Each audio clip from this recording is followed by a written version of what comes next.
Hey, this is Anney. And Samantha. And welcome to Stuff Mom Never Told You, production of iHeartRadio.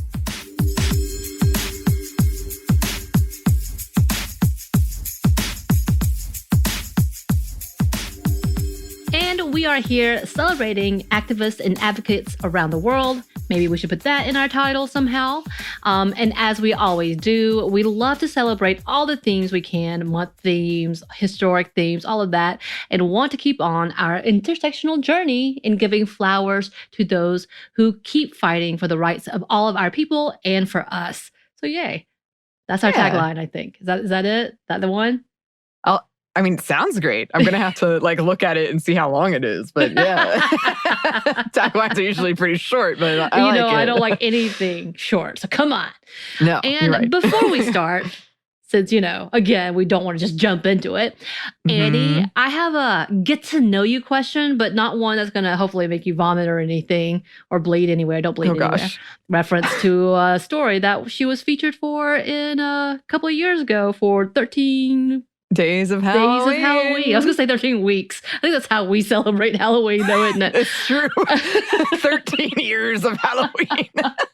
Kind of. So, but the series, 13 Days of Halloween. So if you don't know what we're talking about, you should go check it out. What was the title of the episode? Well, I called it Red Velvet. I think in the format of not mine being like you should call it Red Velvet, I think it was called Forking. It was called The Garden, Forking Pass in the Garden. Right. And also Keegan-Michael Key said my name. He did. So I'm going to just wipe my hands of that and call that a success. It's amazing. But yeah, so just a throwback to that reference. But again, it's not going to be that intense, I promise. And I did give you a heads up, but I think it's going to be funny. If you had to have an as known as or an AKA, Anney the blank or blank something Anney, what would you want or what do you think people would give you? See, I know you said don't panic, but I did kind of panic because this happened sort of right before, which is kind of my bad. But I was looking at I have me and my close group of friends that have been friends since kindergarten or around there have a Post-it note where we post nicknames for each other. None of them were really appropriate for this question, I don't think. I would like it to be Anney the Kind or Anney the Cinnamon Roll, or I even was Anney the Brave, but then I thought in parentheses it would be brave Sir Anney. She bravely runs away. Because I can also be pretty cowardly when it comes to facing my emotions. So this became a very intense question, even though you didn't mean it to be. Yeah, definitely did not mean it to go that route. I would say it would definitely be Star Wars or fandom level of AKA for you. We need a generator. But we have really creative listeners. So if y'all can think of one for Anney, please send it out. You can think of one for me. Go ahead too. Because I don't know if I have one either. Mine are all negative connotations, which would be Sammy the Sad Sack. Or, if you wanted to go into school superlatives, I was the most dependable. And it really was on the nose. I was I'm pretty boring. So it can be reliable to a point. I am very loyal to every point as well. So, I don't know what beyond that. Hopefully it wouldn't be too sad or negative, right? But yeah, of course, that's just how we go about it, don't we? Yeah. I think loyal is good. I almost went with Jedi, but I was I can't. I can't. The new Jedi, yes.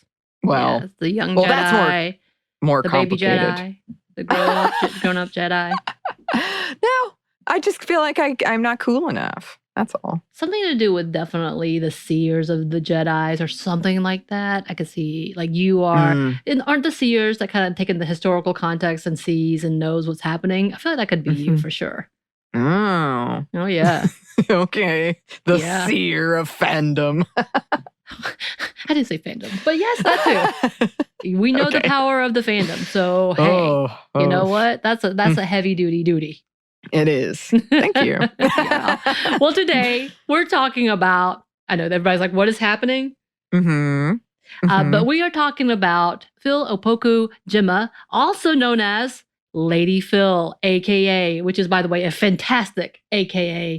And Yes. this is what made me think of it because yeah, she's very well known, especially in the UK, for all of her work, and is an activist who has always been an advocate for her community, even before graduating school at a young age. And she's had a lot of great influences in her life to move forward as this. And Lady Phylll is a powerhouse who is the embodiment of intersectional activism to me. Lady Phylll is the founder of UK Black Pride, which was started in 2005 as a Black lesbian in the UK Facebook group. They planned a day event for the community of Southend-on-Sea and has now stretched as, quote, Europe's largest celebration for LGBTQI plus people of African, Asian, Caribbean, Latin American, and Middle Eastern descent, which is on their site, by the way. And yeah, they have grown in leaps and bounds and have done some amazing work in the UK and around the world. Yeah, and with the organization still here and bigger than ever, Lady Phylll has been working hard for the queer and Black community in the UK as well as all over the world.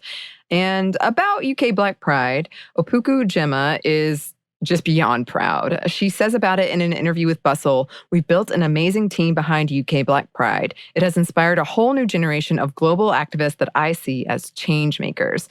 That's what gives me energy. Black Pride demonstrates immense power that is rooted in love and solidarity. That's what makes me proud."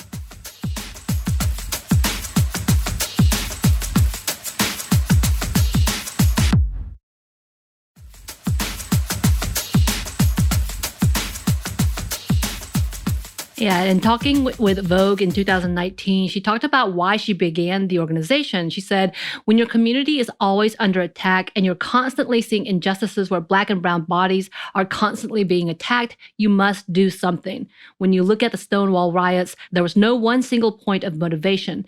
People decide that enough is enough and we need to be seen and heard and visible 365 days of the year. We're not going to take not being heard anymore or our Muslim brothers and sisters being treated like second-class citizens.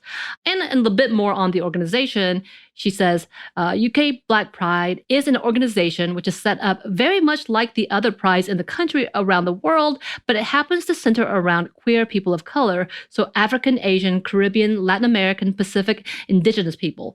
It's an opportunity to not just celebrate being queer and being LGBTQIA+, but also to look at the challenges we face on a daily basis while campaigning against homophobia, biphobia, transphobia, intersexphobia, as well as the structural systemic racism that exists in society, in our workplaces, in our schools, our hospitals, and so forth. And she has been doing so much more, including being the executive director of Kaleidoscope Trust, which was started in 2011 to campaign for the human rights of the LGBTQ plus community around the world. Opoku-Gyimah was appointed in 2019, making her the first Black woman to head a leading LGBTQ plus organization in the UK. And she has been involved in bringing queer voices to the written world, editing and publishing Sista, an anthology written by LGBTQ plus women of African and or Caribbean descent. Over 31 writers were included. On top of that, she has been the Grand Marshal for both New York Pride and Toronto Pride. Right, she's been there. And she's been recognized for her amazing work, including getting the Black LGBT Community Award, the Big Society Award nomination, World Pride Power List, European Diversity Awards Campaigner of the Year in 2017, was on the Pride Power List in 2021, and so many more.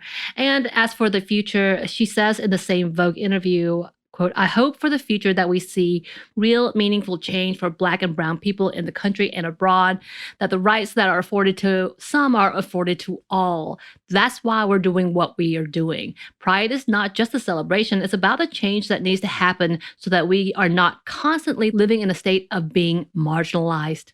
I may not be here in the next 10 years, 20 years, or 30 years, but I want to be able to leave a legacy that means that the shoulders of the giants I have stood upon, well, that the next generation can do that too, that they aren't having to fight twice as hard as us, but things are made easier for them. Yeah, and we wanted to have that end quote because absolutely, I think we all hope to be able to make it easier for the next generation and not to see the cyclical cycle that unfortunately we have to. And as in fact, she talked about how they started this organization, the UK Black Pride, because she was somewhat disappointed about Pride and its events at the young age and how it was all pretty much for the white community and showing what it is to be diverse. And again, talking about the intersectional needs of marginalized communities. That it's great that, we're celebrating one thing, but why aren't we including all the things? And I think we've talked about that so often, whether we're talking about the Women's March, whether we're talking about feminism in itself, that it has to be intersectional or it doesn't mean anything. And we have to celebrate those who have pushed for that narrative to finally be at the forefront. Yeah. And I love the idea of thinking about the next generation and having that hope of I'm doing this so the next generation can build off of it and do even better and so on and so forth. I think it's very hopeful. Yeah. Yeah, it's very hopeful and needed. So yes, happy to talk about these people as always, to give flowers as always. Yeah. And also as always, if you have any suggestions for people, organizations we should shout out in this segment, please let us know. You can email us at stephaniamomstuff@iheartmedia.com. You can find us on Instagram at Stuff Mom Never Told You or on Twitter at MomStuffPodcast. Thanks as always to our super producer, Christina. Yeah, we need to give her flowers too. You're amazing. You are amazing. We really need to probably get real flowers. Yes, just you wait, Christina. And thanks to you for listening. Stuff Mom Never Told You is a production of iHeartRadio. For more podcasts from iHeartRadio, visit the iHeartRadio app, Apple Podcasts, or wherever you listen to your favorite shows.